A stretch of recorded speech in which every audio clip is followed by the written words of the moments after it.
오늘은 8월을 마지막 보내게 되어지는 8월 네 번째 주일인데, 이 8월 네 번째 주일을 맞이하면서 저는 오늘 말씀의 제목을 여름철의 신앙 자세라 라고 하는 제목을 가지고 말씀을 나누고자 합니다. 저를 한번 따라해 주시면 감사하겠습니다. 여름철의 신앙 자세. 다시 한번 더 하겠습니다. 여름철의 신앙 자세. 이 여름철을 지혜롭게 아름답게 신앙생활을 펼쳐가면서 가을과 겨울이 우리에게 복된 계절이 되어지기를 우리 주님의 이름으로 축원합니다. 어떤 사람이 여름이 좋다고 하면서 여름 좋은 것을 이렇게 글로 표현해 놓았습니다. 여름철이 좋은 이유: 옷의 가벼움이 좋고, 오후에 나른함이 좋고, 햇살의 눈부심이 좋고, 라틴 음악의 감미로움이 좋고, 더운 날 에어컨 버스의 시원함이 좋고, 쏟아붓는 소나기의 화끈함이 좋고, 찌는 듯한 더위에 매미 소리의 앙칼짐이 좋고, 땀 흘린 후 시원한 맥주 한 잔의 알싸함이 좋고, 잘 익은 수박에 형용할 수 없는 그 달콤함이 좋고, 레몬 향이 첨가된 에프킬라의 그윽함과 모기향의 매캐함이 좋다. 이렇게 여름이 좋다고 말하고 있는 것을 보았습니다. 많은 사람들이 여름이 좋다고들 말을 합니다. 그러나 이 좋은 여름에 시간을 잘못 사용하고 시간을 허비하게 되어지면 우리에게 다가오는 가을과 겨울이 불행할 수가 있다라는 것이지요. 그래서 이 마지막 여름을 보내면서 이 여름철의 지혜로운 신앙생활은 어떤 신앙생활일까? 이 여름철을 살아가면서 지혜롭게 신앙생활을 하는 그 지혜로운 신앙의 모습이 무엇인가? 성경은 우리에게 어떻게 말씀해 주고 있는가? 말씀을 통하여 은혜 받는 시간 되셔서 가을과 겨울을 지혜롭게 준비할 수 있는 복된 성도들이 다 되시기를 우리 주님의 이름으로 축원합니다. 성경 속에 여름이라고 하는 단어가 몇 번 등장하고 있는가? 제가 성경 속에 여름이 몇 번 나오는지를 한번 확인해 보았습니다. 과연 몇 번이나 나올까요? 제가 확인한 바에 의하면 여름이라는 이 낱말이 24번 나오고 있습니다. 24번 나오는 이 여름이라는 이 낱말 속에서 이 여름을 어떻게 생활해야 하는가? 이 여름의 신앙생활은 어떠해야 하는가에 관해서 말씀해 주고 있는데, 이 여름은 우리가 잘 아는 대로 축복의 계절이라고 표현을 합니다. 봄에 씨앗을 심어놓고 또한 나무가 겨울을 지나면서 봄이 되어지고, 그래서 잎이 피고 꽃이 피면서 여름이 되어지면 다양한 실과가 있습니다. 먹거리가 풍성합니다. 그래서 이 여름을 일컬어서 축복의 계절이라고 표현을 하기도 합니다. 뿐만 아니라 이 여름은 자람의 계절, 성장의 계절이라고 표현을 하게 되어지죠. 봄에 웅크리고 있었던 모든 새싹들이 여름에 힘차게 자라게 되어집니다. 씨앗을 봄에 뿌려 놓으면 여름에 자라서 엄청난 숲을 이루게 되어지는 것을 보게 되어집니다. 이처럼 여름은 성장의 계절, 자람의 계절입니다. 그래서 성숙으로 나아가게 하는 계절이 바로 여름이라는 것이지요. 그래서 과연 이 여름을 어떻게 보내는 것이 가장 지혜로운 신앙생활인가? 오늘 성경을 통해서 세 가지 측면에서 말씀을 나누고자 하는데, 제일 먼저 성경이 말하고 있는 이 여름철의 신앙 자세, 제일 먼저 발견할 수 있는 것은 다름이 아니라 이 여름철은 우리가 축복의 계절이고 번성의 계절이라는 사실을 기억하면서 우리 자신을 성장시켜가고 우리 자신을 발전시켜가는, 자라가게 하는 계절이 되어져야 한다 하는 사실을 성경은 말씀하고 있습니다. 저기 8장에 보면 하나님께서 의인 노아에게 주시는 말씀이 있죠. 내가 이 땅에 살고 있는 모든 사람들을 다 심판하시겠다. 이 땅에 살고 있는 모든 인간들을 다 제거해 버리시겠다고 말씀하게 되어집니다. 왜냐하면 이 땅에 살고 있는 모든 사람들이 하나님이 용서할 수 없는 죄악된 삶을 산다라는 거예요. 하나님께서 도저히 지켜볼 수 없는 악행을 저지른다라는 것입니다.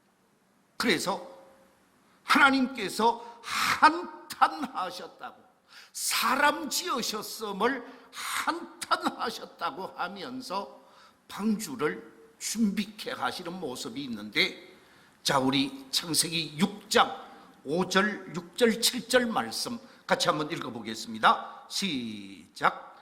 여호와께서 사람의 죄악이 세상에 가득함과 그의 마음으로 생각하는 모든 계획이 항상 악할 뿌림을 보시고 땅 위에 사람 지으셨음을 한탄하사 마음에 근심하시고 이러시되, 내가 창조한 사람을 내가 지면에서 쓸어버리되 사람으로부터 가축과 기는 것과 공중의 새까지 그리하리니 이는 내가 그것들을 지었음을 한탄함이니라.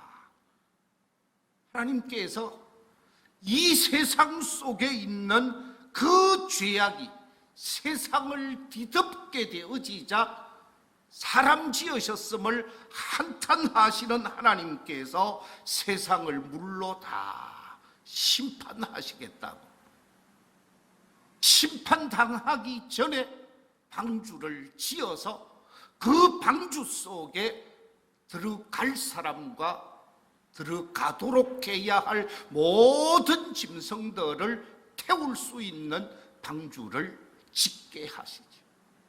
그래서 준비된 방주에 모든 짐승을 태우게 되어지고, 하나님께서 특별히 선택한 노아와 그의 가족 8명이 방주에 타게 되어지고, 방주의 문이 닫혀지면서 40주 40이야 하늘로부터 폭우가 쏟아지게 되어지고 물이 땅에서 솟아오르게 되어지면서 온 천지가 물바다가 되어졌습니다.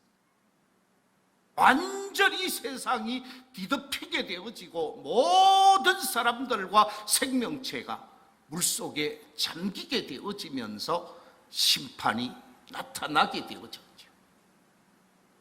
물이 다 빠지게 되어지고 노아의 방주가 땅에 닿게 되어지고, 그리고 방주 속에서 노아가 그리고 그의 가족들이 땅으로 내려오게 되었습니다.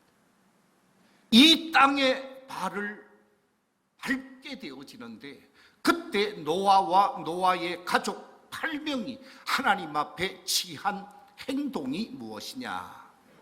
바로 하나님 앞에 번제를 드리게 되어집니다.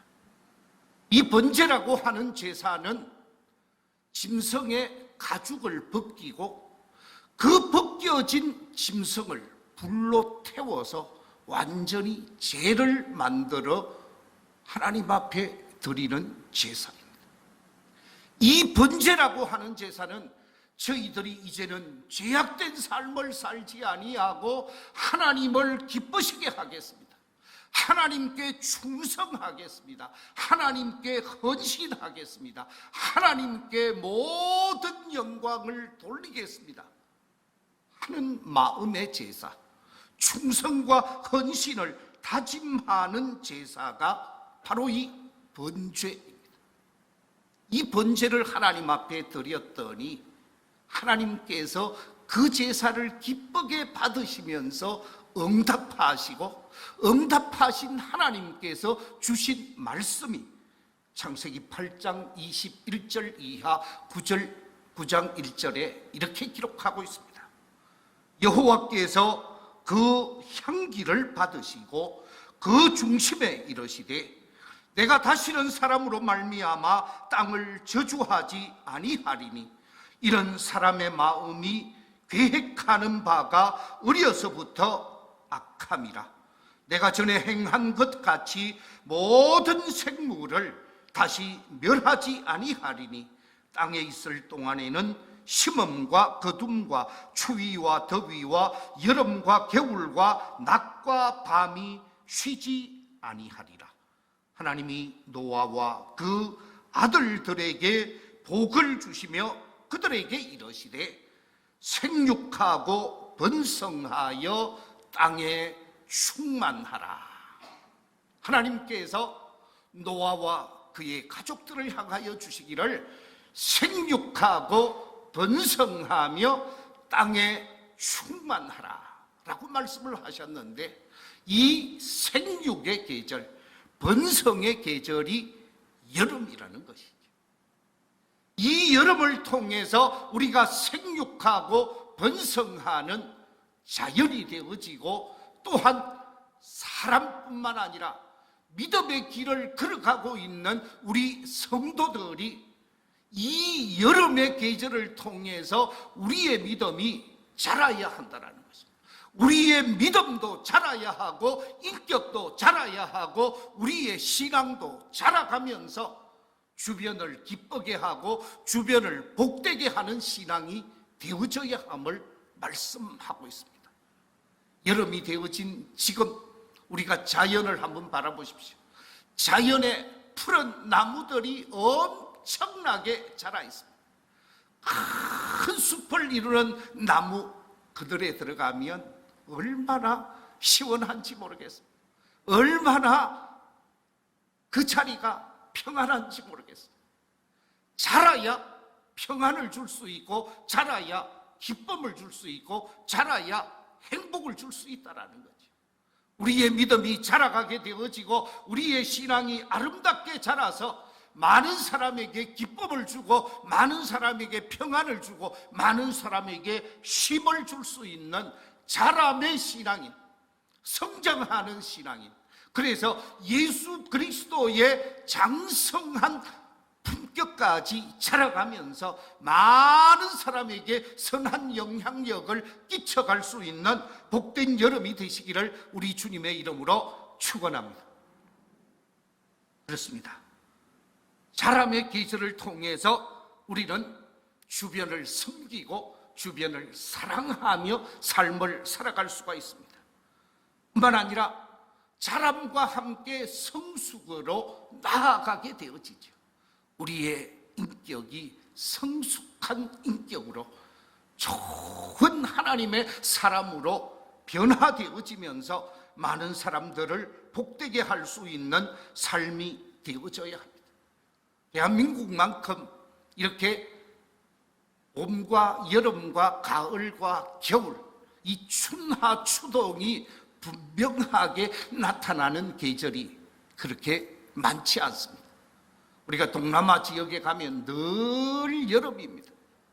그쪽에서는 뭐 가을도 있고 겨울철이 있다라고 말을 하지만 늘 우리가 볼 때는 여름이에요. 동남아 지역이 아닌 살기 좋은 이 한반도 땅에 살면서 여름 신앙, 이 성숙의 계절, 성장의 계절, 여름을 살아가면서 가을을 준비하고 겨울을 준비할 수 있는 성숙과 성장과 자람이 이루어지면서 하나님을 기쁘시게 하고 하나님께 영광을 돌리는 모든 성도들이 되시기를 우리 주님의 이름으로 축원합니다. 두 번째, 이 여름을 어떻게 살아가야 할 것인가? 여름철의 신앙은 땀 흘려 일하면서 가을을 준비하고 겨울을 준비하는 준비의 계절이라고 성경은 우리에게 말씀해 주고 있습니다. 잠언 6장 6절 이하 8절 속에 보면 이렇게 말씀하고 있습니다. 게으른 자여, 개미에게 가서 그가 하는 것을 보고 지혜를 얻어라.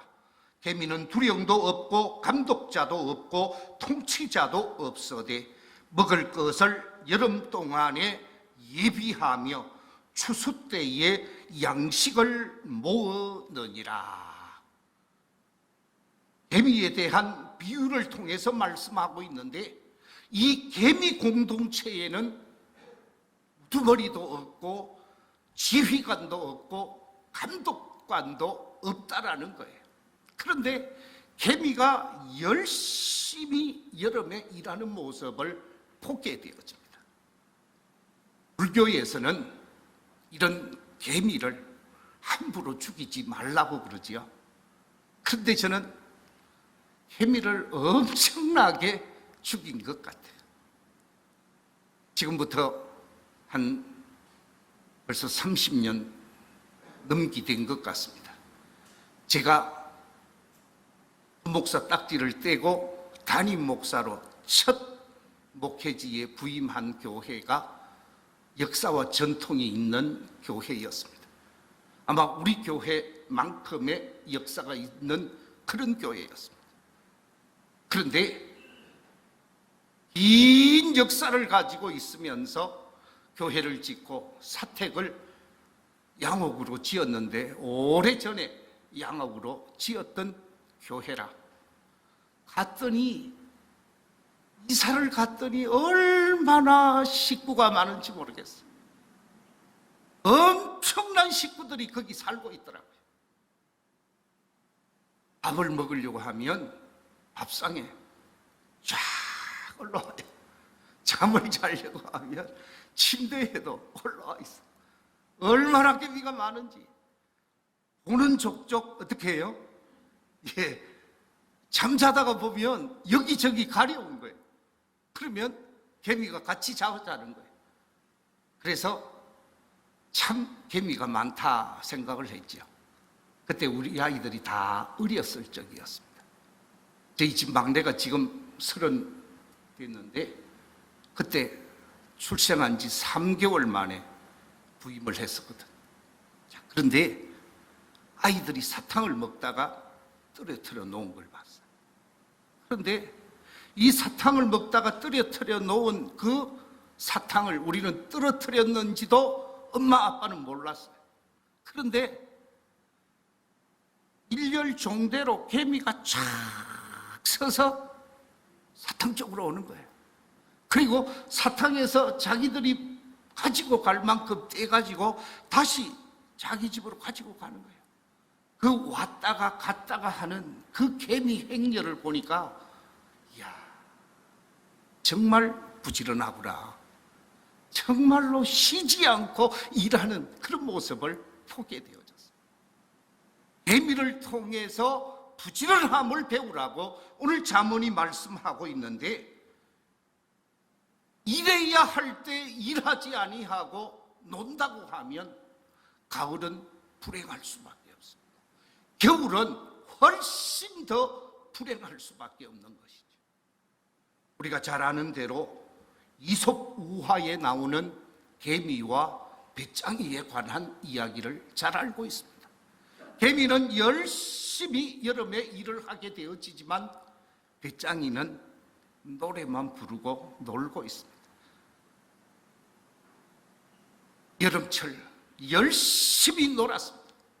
가을이 지나고 차가운 겨울이 다가오게 되어질 때 배짱이는 먹을 것이 없어서 개미집을 노크하면서 찾아가서 먹을 것 좀 달라고 거지가 되어진 모습을 우리는 배짱이를 통해서 확인한 바가 있습니다. 이 이솝 우화를 통해서 우리에게 교훈하는 바도 오늘 잠언에서 말씀하고 있는 말씀과 같은 것이죠. 열심히 일해야 할 때 일하는 사람, 그래서 가을을 준비하고 겨울을 준비하는 사람이 되어져야 할 것을 말씀하고 있습니다. 하나님의 말씀인 성경은 우리에게 열심히 일하는 그리스도인들이 되라고 강조하는 말씀이 이곳저곳 많이 기록되어져 있습니다. 그런데 로마서 12장 11절에서는 이렇게 말씀하고 있습니다. 부지런하여 게으르지 말고 열심을 품고 주를 섬겨라. 부지런히 일할 때 일하고 부지런히 하나님을 섬기고 주님을 섬겨야 할 때 섬기는 삶을 살라 말씀하고 있습니다. 잠언 22장 29절에서는 이렇게 말씀하고 있습니다. 네가 자기의 일에 능숙한 사람을 보았느냐? 이러한 사람은 왕 앞에 설 것이요 천한 자 앞에 서지 아니하리라. 이 말씀 속에서 능숙한 사람이라고 그랬는데 여기서 말하고 있는 능숙하다라고 하는 말의 원어를 보면 전문적인 자세를 얘기하는 것입니다. 그냥 자연적으로 할 수 있는 무아지경에서도 할 수 있는 자세를 얘기를 하는 것입니다. 그러니까 이 능숙하다라고 하는 말은 자기 분야에서 최고가 되어지고 자기 분야에서 최선의 삶을 살면서 전문인이 되어지라는 것이죠. 이 능숙한 사람은 누구 앞에 선다고요? 왕 앞에 서게 되어질 것이다. 능숙한 사람은 존경받는 사람, 높임받는 사람, 사랑받는 사람이 되어질 것을 말씀하고 있습니다. 그렇습니다. 우리가 어느 특정 분야의 전문가가 되어지면 그 사람은 인정받게 되어지고 사랑받을 수밖에 없다라는 거지요. 바로 이 여름은 전문가로 나아가는 삶을 만들어가는 시간이라는 말씀입니다. 그렇습니다. 로마서 12장 2절에서는 우리에게 이렇게 말씀하고 있습니다. 너희는 이 세대를 본받지 말고 오직 마음을 새롭게 함으로 변화를 받아 하나님의 선하시고 기뻐하시고 온전하신 뜻이 무엇인지 분별하도록 하라. 이 세대, 여러분 이 세대가 어떤 세대입니까? 지금 우리가 살아가고 있는 이 세대, 자기를 사랑하는 세대입니다. 돈을 사랑하는 세대입니다. 쾌락을 사랑하는 세대입니다. 자기를 사랑하고 돈을 사랑하고 쾌락 사랑하기를 하나님 사랑하는 것보다 더한 세대라고 성경은 말씀하고 있습니다. 경건의 능력은 외면해버리고 경건은 찾아볼 수 없는 세대라고 표현하고 있습니다. 이런 세대 속에서 세상을 쫓아가고 세상을 닮아갈 것이 아니라 오늘 본문 속에서 말하고 있는 이 말씀처럼 깨어 있으면서 하나님의 선한 뜻, 하나님이 기뻐하는 뜻, 하나님이 원하시는 온전하신 뜻을 분별하면서 하나님이 원하는 삶을 살아가게 되어질 때 그 사람은 다음 시대, 다음 계절을 지혜롭게 살 수 있다는 것이죠. 그래서 우리가 잘 아는 대로 시편 126편 5절과 6절에서는 이렇게 말씀해 주고 있습니다. 눈물을 뿌리며 씨를 뿌리는 자는 기쁨으로 거두리로다. 울며 씨를 뿌리려 나가는 자는 반드시 기쁨으로 그 곡식단을 가지고 돌아오리로다. 땀 흘리고 눈물 뿌리면서 열심히 시대를 쫓아가는 것이 아니라 시대와 차별화되어지고 시대와 역행하면서 세속의 흐름을 쫓아가는 것이 아니라 물길의 흐름을 쫓아갈 것이 아니라 물을 거스르 올라가면서 하나님이 기뻐하는 삶을 살고 하나님이 원하는 삶을 살면 그 사람은 복된 내일을 준비하게 되어지는 것이죠. 아름다운 열매를 거두게 되어진다라는 말씀입니다. 이 여름 우리 교회에 속한 모든 성도들은 열심히 일하면서 복된 가을과 겨울을 맞이할 수 있는 아름다운 믿음의 삶이 되시기를 우리 주님의 이름으로 축원합니다. 세 번째, 이 여름철의 신앙생활은 어떠해야 하는가? 오늘 성경은 우리에게 말씀하시기를 깨어있는 삶을 살라고, 깨어있는 삶을 사는 시기가 이 여름이라고 말하고 있습니다. 오늘 본문 28절 29절에서 이렇게 기록하고 있습니다. 무화과 나무의 비유를 배우라. 그 가지가 연하여지고 잎사귀를 내면 여름이 가까운 줄 아나니 이와 같이 너희가 이런 일이 일어나는 것을 보거든 인자가 가까이 문 앞에 이런 줄 알라. 여름이 되어지면 이제 머지않아서 가을이 다가올 것을 준비해야 한다는 거죠. 이제 여름이 되어진 사람들은 깨어 있으면서 다시 오실 주님을 준비해야 한다는 말씀.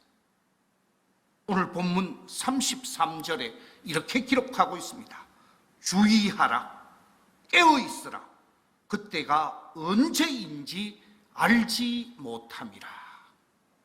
오늘 본문 속에 보면요, 깨어 있으라고 하는 말이 4번 기록되어져 있습니다. 33절, 34절, 35절, 37절 계속해서 깨어 있으라, 깨어 있으라고 강조하고 있습니다. 왜 깨어 있으라고 강조하고 있을까요? 여러분, 뭐 하기 쉬운 계절이라고요? 여러분, 졸기 쉬운 계절이라는 거예요. 여러분, 잠들 수 있는 계절이라는 거예요.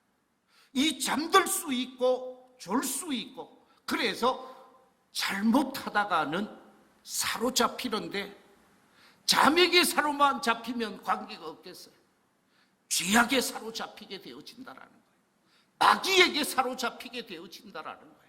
세상에 사로잡혀서 하나님을 잃어버리게 되어지고 다시 오실 주님을 망각해버리게 되어진다라는 것입니다.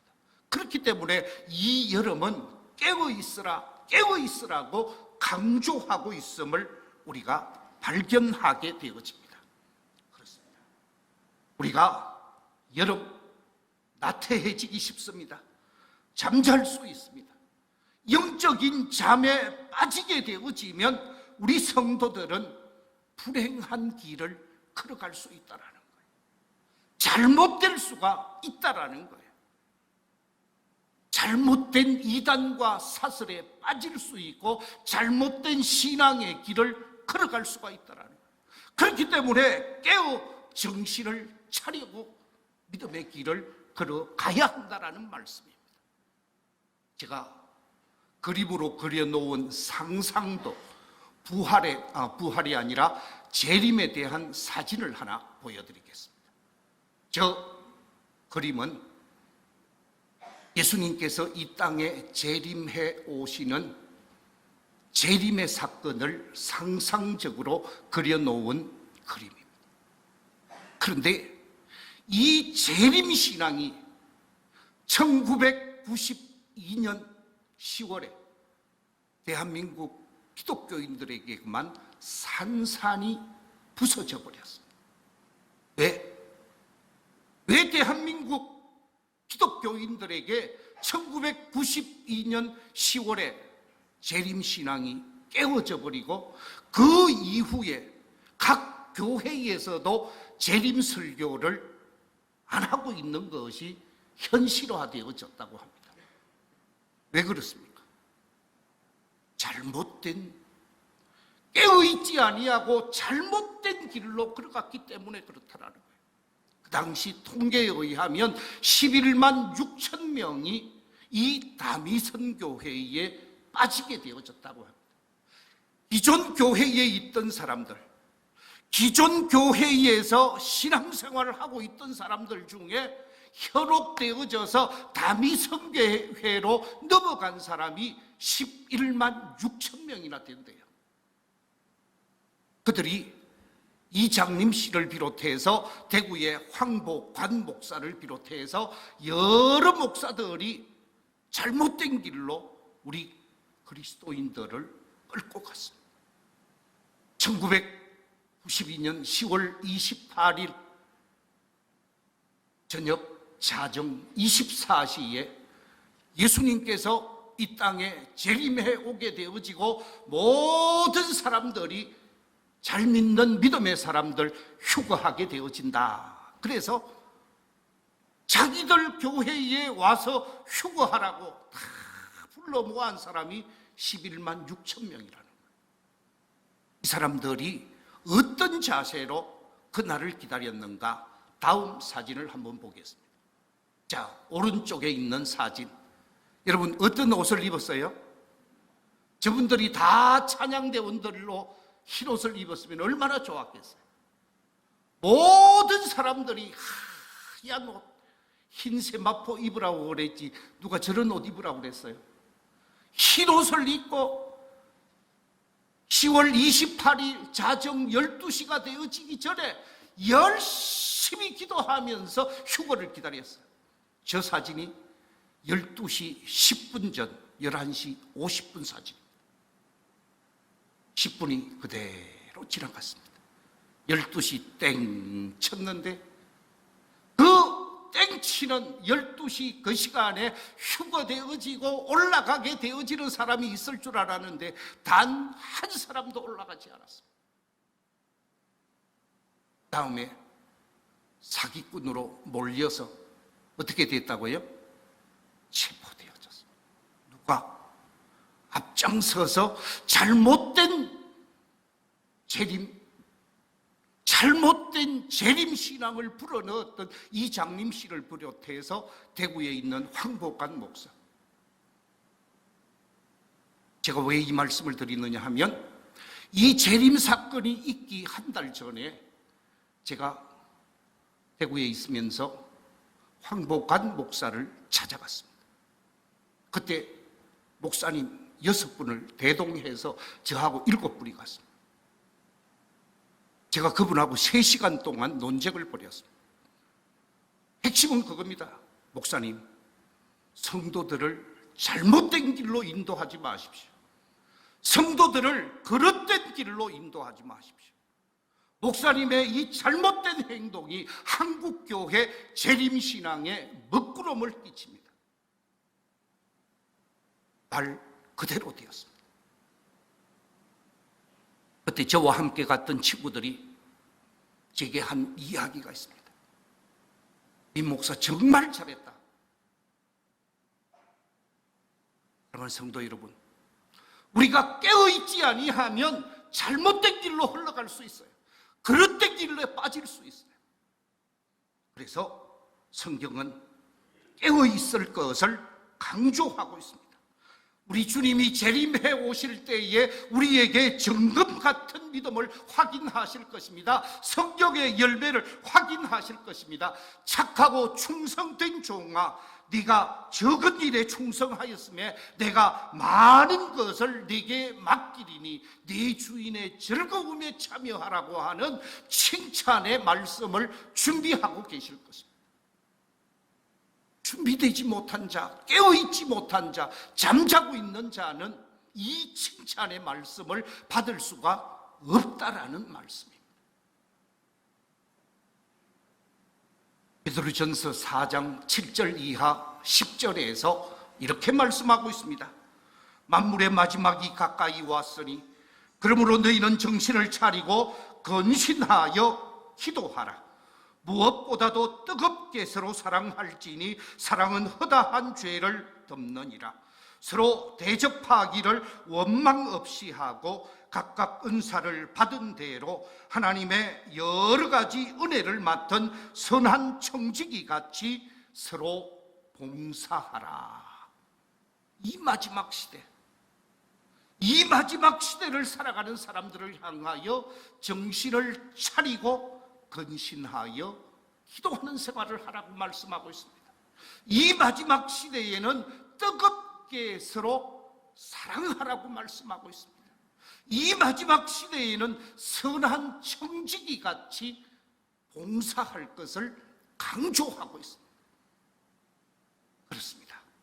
기도하면서 사랑하고 사랑하면서 선한 청지기로 사명을 감당할 때에 방금 봤던 흰옷 안 입어도 우리 주님의 환영을 받고 들림을 받는 축복의 기회가 다가온다라는 거예요. 흰옷 입고 기다린다고 해서 휴거되어지는 것이 아니다라는 말씀입니다. 내가 있는 삶의 자리에서 선한 청지기로 사랑하며 하나님의 뜻을 이루어가는 사람, 그 사람은 하나님 앞에 아름답게 서게 되어질 것이고 상급의 주인공, 멸류관의 주인공이 되어지기에 이 마지막 시대를 살아가면서 여름철은 깨어 기다리는 시간이라는 거예요. 이 여름철에 우리 모든 성도님들이 깨어 있으면서 다시 오실 주님, 그 주님을 기다리고 예비하며 그 주님을 맞이하기에 부족함이 없는 삶을 살아갈 수 있는 복된 성도들이 다 되시기를 우리 주님의 이름으로 축원합니다. 마지막 결론을 맺겠습니다. 이열치열이라고 그러죠. 더위를 더위로 쫓아낸다라는 거예요. 이 무더운 더위, 뜨거운 신앙으로 이 여름을 지혜롭게 잘 보낼 수 있는 우리 성도들이 되시기 바랍니다. 여름의 신앙 자세, 이 여름철의 신앙 자세를 3가지 말씀드렸습니다. 그 첫째는 아름다운 성장과 멋진 성숙함으로 자라나는 신앙이 되어져야 한다고 말씀을 드렸습니다. 이 여름철의 신앙 자세는 열심히 사명을 감당하며 가을과 겨울을 준비하는 계절이 되어져야 한다고 했습니다. 이 여름철의 신앙 자세는 재림을 약속해 주신 예수 그리스도를 대망하며 기다리면 아름다운 신앙이 되어야 한다고 했습니다. 이 마지막 여름을 살아가고 있는 우리 모든 성도들이 복된 신앙의 삶을 통해서 가을을 맞이하고 인생의 겨울이 다가올 때 부끄럽지 않는 축복의 주인공들이 되시기를 우리 주님의 이름으로 축원합니다.